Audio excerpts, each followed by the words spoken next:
Alabama, France, 29 September 2015 marked the 25th anniversary of the passing of Hand of the Cross of God Collis Featherstone in Nepal.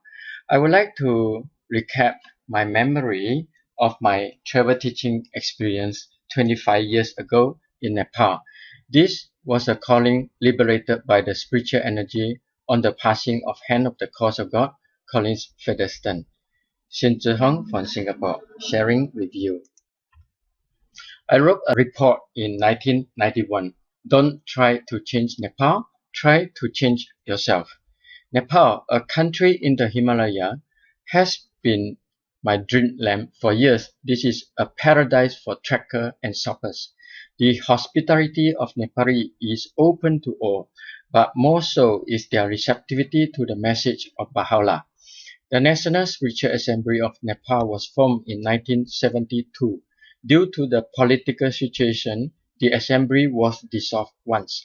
There was a government regulation that citizens are not allowed to convert their religion by birth, which had restricted the teaching activities on a one-to-one basis for years. Some villages have been persecuted, and sadly to know that two late Persian pioneers were buried at night to avoid attention and without a grave. A tremendous effort is needed in consolidation due to the lack of transportation and qualified travel teachers. The passing of Hand of the Cross of God Mr. Collis Featherstone in Nepal, September 1990, was ranked as a station of martyrdom to pave the way for the cause of Baha'u'llah. It is important to note that in November 1990, new government constitution was released after the civil democracy movement, which subsequently made open teaching possible for the first time. Kathmandu is a capital city where most of the activities are taking place. To American families, and a Malaysian pioneer have been there over 10 years. They have contributed greatly to the progress of the faith. The dynamic youth committee used to travel for days to consolidate believers in the villages. They also play a key role in activating the communities. The Baha'is in Nepal have been involved intensively in the United Nations project like Rural Development and Literacy Program. Many Baha'i youth are active in the non-government organizations as well. Eastern Nepal is considered as the most receptive area where large Baha'i population are active in the villages. Immediately after the release of the new government constitution in November 1990, the first Baha'i winter school was launched at Binatnagar, where over 100 participants were activated with a new spirit.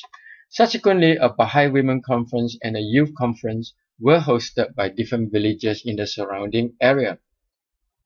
Mr. Udayan Narang Singh, a double Knights of Baha'u'llah, is a remarkable soul who led us through 2 weeks of village teaching. Mr. Singh responded to the Guardian's call to pioneer the Sikkim when he was only 25 years old. He continued to venture into Tibet to raise the banner of Baha'u'llah a few years later and remained active in India till 1980 before pioneering to Nepal. Teaching is such a rewarding experience. Due to the lack of transportation, we have to walk from village to village. Our activities include assisting in the election of a new local spiritual assembly, collecting of votes from delegates to the National Convention, holding 19-day feasts, children classes, deepening sessions, and firesides. In one village, 100 came to a fireside. The faith was spreading like wildfire, and we could feel the loving and sincere spirit among the villagers. Mr. Singh, though over 60, motivated us greatly all the time. The points to remember are, firstly, when we mention that a praise is receptive, it doesn't mean an open receptivity. It is rather how receptive we prepare ourselves to be. If we carry the love of Baha'u'llah with a radiant heart, we can attract another soul similarly. Teaching involves loving and giving to others as well. The concept of teaching, teach yourself first, and teach by example, should not be taken as an excuse for not teaching. because the process of teaching will help us to go through the process of transformation and attract the divine confirmation of Baha'u'llah. As the Blessed Beauty said, should a man all alone arise in the name of Baha and put on the armor of his love, him will the Almighty cause to victorious, though the forces of heaven and earth be arrayed against him. My travel to Nepal in January 1991 was a unique experience. On the same morning Mr. Featherstone passed away in Kathmandu, I had a dream while I was in my home in Singapore. The dream was a calling to me to make a teaching trip to Nepal. That was my first teaching experience since my decoration in June 1989. This is my handwritten memory of the unique dream, a spiritual calling. On September 29, 1990, beloved hand of the course, Collis Featherstone, passed away in Kathmandu. The same morning, I had a dream that I was in Kathmandu. It was snowing and I was walking, admiring the scenery in the morning. I ran back to the dormitory trying to call my friend to enjoy the view. There, I found her looking into one of the rooms where an old man was lying on the mattress and he was ill. I told my friend not to open the door so that the ill man would not be frozen. This dream puzzled me a lot when later I heard about the passing of Mr. Featherstone. I have been trying to figure out the spiritual significance of my dream. In November 90, I met Joan Sinatambe, the daughter of Mr. Featherstone, at a winter school at Port Dickson, Malaysia. I shared my dream with her after the commemoration of Mr. Featherstone. She was very interested and asked me how the man looked like in my dream. I told her that the man was dark and wearing a Nepali hat. I have not seen a Nepali hat, but later I discovered that the hat was exactly the same as I saw in Nepal. John replied, the man must be Mr. Cholera. 3 days before Mr. Featherstone passed away, Mr. Cholera hurt his back and he was very ill on bed for weeks. I astonished and asked, what do you think this dream implies? John said, Nepal hasn't been visited by travel teachers for a long time and they need visitors, especially in the village. At that moment, I had set my desire to go to Nepal. In September 19, Nepal was having revolution for democracy. Teaching was not open yet. When I was there in January 91, winter school and women's conference were held in eastern Nepal. We can enjoy the bounty of teaching in the villages for 2 weeks and meeting the youth at Kathmandu. This trip was such a rewarding experience, which shall remain as a dear memory for me. And interesting to note that the sister of Joan and her husband, when they visited Macau later on, they read my letter and signed on my letter.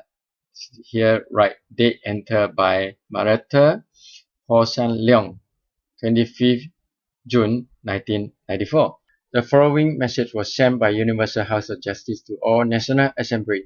Deeply grief announced passing valiant hand course God Collis Featherstone while visiting Kathmandu, Nepal, caused extensive journey Asia. His notable accomplishment as staunch, fearless defender covenant, his unceasing commitment, propagation across all parts world, especially Pacific region, his unremitting perseverance fostering establishment local national institution, administrative order, his exemplary devotion to writing faith, his outstanding personal qualities, unwavering loyalty, enthusiasm, zeal, and dedication distinguished his manifold services throughout many decades. Offering prayer, holy shrine, bountiful reward, his radiant soul, Akpa Kingdom. Advise friends everywhere hold befitting memorial gatherings, particularly in Masrika Aka, recognition his significant, magnificent achievement. At the time of his passing, Mr. Featherstone was on an extensive trip he had undertaken on behalf of the faith. He had left his home in Australia on 14 September accompanied by his wife, Mrs. Margaret Featherstone. They were to attend a youth conference in Lahore, Pakistan, spreading a few days in New Delhi, Rawalpindi and Karachi en route. Their plan had been to visit Bahai communities in Bangladesh and Malaysia on their way back to Australia, where they were due to arrive in mid-November. Mr. Featherstone was born in South Australia in 1913, attended Adelaide High School, and went on to study engineering. He specialized in metal construction and design and in the mass production of components and became a manufacturer of metal parts, operating his own factory in Adelaide from 1938 until his gradual retirement from the business in the 1970s. Mr. Featherstone had become a member of the Bahai Faith in 1944 and served on many of its administrative institutions, both local and national. For many years, he was a member of the National Spiritual Assembly of the Bahai of Australia. He was appointed a Hand of the Cause of God in 1957 after his retirement. The Featherstone moved to Rockhampton, Queensland, where they were able to devote the whole of their time to traveling for the faith, encouraging and inspiring Baha'is and others. Mr. Featherstone was buried in a peaceful spot overlooking rice fields and surrounded by mountains in northeast Kathmandu. Mrs. Featherstone, their son, three daughters, and two sons-in-law were able to attend the funeral, as were representatives of the National Spiritual Assembly of Australia, India, Nepal, and Thailand, and more than 50 Nepali Baha'is. For the first time, media, both English and Nepalese newspapers, published articles on the faith in relation to the passing and funeral of the Hand of the Cause of God. Grave of Hand of the Cause at the time when I visited Nepal. This was in Bahai Center at Kathmandu. This is Ramachandran, the pioneer from Malaysia, and many Nepali youth who later accompanied us to go to the village in Binatnagar for the winter school. This is ABM, Mr. Pandey and family. These are the Baha'is in Kathmandu. At that time, they were constructing the Bahai Center in Kathmandu, and this was the model. And this center is meant to be a shelter for all in times of needs. That was Councillor Koilala. When I met him and shared with him his dream, he was very interested to hear about it. And his house is beautifully located on a hill and served as a Bahai center for many, many years. This was how we traveled to Binatnagar in the eastern part of Nepal. It was so packed, and the safest way to ride on the bus is actually on top, because in case it topple over, you still can flee for your life rather than tap inside. This was a festival, that's why it was so crowded. Bahai Center in Biratnagar, that was the first station we rested when we were there. And then we packed some teaching material and then walked from villages to villages for 2 weeks. This is how we go, passing through the villages. This was David Walker. Now, later he served in the World Center with his beloved wife, Penny Walker, who was an international counselor. At that time in Nepal, they were doing UN projects. This was Knights of Baha'u'llah Udaya Nalangsing. And this is our village conference. The conference hall was a shared conference hall built by the villagers. That's David Walker, Udaya Nalangsing. And this is how we conduct the teaching. That was me sharing a model of the Bahai administration. The Bahai youth are sharing, deepening. And then it was so fun. Everybody crowded to listen to the teaching. In the evening, we have cultural performance and dance, and it's interesting that only the guys are dancing and women are two sides. Uh, these are the villages, and all the meals are sponsored by the villagers themselves.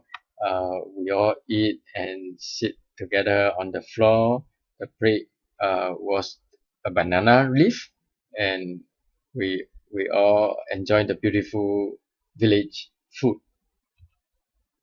The villagers all showing radiant face. And then we continue to walk from village to village for 2 weeks, conduct fireside deepening, collecting votes, and help to form the local spiritual assembly. Knights of Baha'u'llah for Sikkim and Tibet, Mr. Udaya Narang Singh, and based at Bahai Center, Biratnagar, he conducted training and consolidation work in nearby villages on food. And each time he make a trip that was about 2 weeks, and then he come back to Biratnagar, taking his rest, consolidate the votes and name list, and doing all the administrative work. This was Thailander. He was an English teacher at that time, so it's great to have him who served as my translator as we share the teaching with the villagers. We crossed the river and walk from village to village. And Tharinder has a unique spiritual experience. He told me that while Mr. Featherstone was making his last speech in Kathmandu about life after death, he heard a voice, "Hand of the course will die soon. If you sacrifice your life, he will live for 3 more years." He thought he was dreaming at that time, but when Mr. Featherstone passed away due to heart attack, he burst to tears. For many months he regretted very much that he wanted to commit suicide. I shared with him a Bahai song I learned from Mrs. Afshin that to die is to live is to sacrifice, and to rise above all earthly limitation and enter the eternal realm. And when he heard that, he was so relieved that he smiled wholeheartedly. To die is not to commit suicide. To die is to live. And to live is to sacrifice, to rise above all earthly limitation.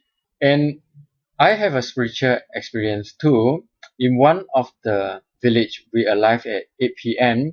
and 100 over people from the village were sitting on the ground waiting to listen to my speech as a visitor from Singapore. I had never made a public speech as a new Bahai. They placed a huge table in front with 2 oil lamps on both sides. Mr. Udaya Singh, Tharinder, and me were invited to sit on it like a guru. I was very nervous and totally unprepared. While they were introducing me, I closed my eye and said, "Ya Baha'u'llah," many times for inspiration. I was inspired to talk about life and death, a topic I learned from Counselor Afshin at Bahai Academy in Panchkani, India. To my great surprise, my talk started smoothly from 8:30 p.m. and ended close to midnight, with translation of course and some question and answer. And after the villagers left, we had our dinner. Well, this is Taurus Bahai village. And we had children class on the way. That was really fun and cool. The kids are so playful and so resourceful there. And when we had farewell, everybody sent us all the way, even down to the river, and walk across the river to another village. That's another village where we helped to form the assembly and children class. And the Nepalese village are so clean and artistic. Look at this. Most of the houses were built by bamboo, and then they use mud to decorate the bamboo wall. And it's so artistic and so beautiful and spotless clean. And before I left, my Bahai godmother is actually Thailander's auntie. She made an offer, matchmaking for me. I thanked her, but I was too young to accept that offer. What she did is showed me the photo album of her daughter-in-law, and let me look at those pictures. And she asked me, "Are they beautiful?" I said, "Yes, very beautiful." She said, "Choose one." I really thank her. She really have a big heart and she loved me. So I always remember this sign at the border of Nepal. It wrote, "Don't try to change Nepal. Try to change yourself." Indeed, I was transformed myself from going through this teaching trip. Now, 25 years later, Kathmandu, the Bahai from Nepal, hold 25th anniversary for the passing of Mr. Collis Featherstone and his family. On the left, Sinatambe, John, and on the right, Marita and Leong Hosam attended the commemoration. The gravestone now is so beautiful. That was Hosan and Marita. Uh, and this is how beautiful the grave became. And it reads, "The hands of the cause of God are to diffuse the divine fragrances, must disperse thence to every land, pass by every clime, and travel throughout all regions. Bestir without rest and steadfast to the end, they must raise in every land the triumph cry, O thou the glory of the glory." Abdul Bahai. Collis Featherstone of Australia, born 1913, 5th of May, and passed away in 1990, 29th of September.